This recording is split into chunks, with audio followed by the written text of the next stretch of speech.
आमच्यात कधी भांडणे लागतील आणि कधी काय होईल याच्यावरच विरोधकांचा फोकस है।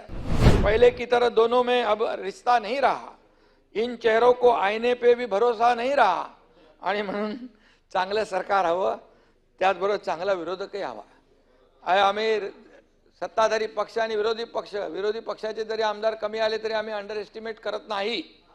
आम्ही त्यांना देखील न्याय देण्याचं काम या ठिकाणी सरकारमध्ये जिथे जिथे करायचं ते करणार आहोत।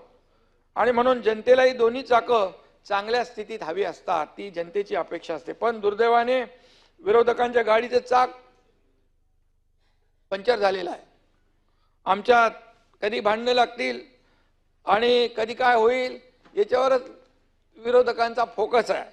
शेख चिल्लीची स्वप्न काही लोक पाहत आहेत। मी त्यांना सर्वांना सभापती महोदय गेट वेल सून अशा शुभेच्छा देतो।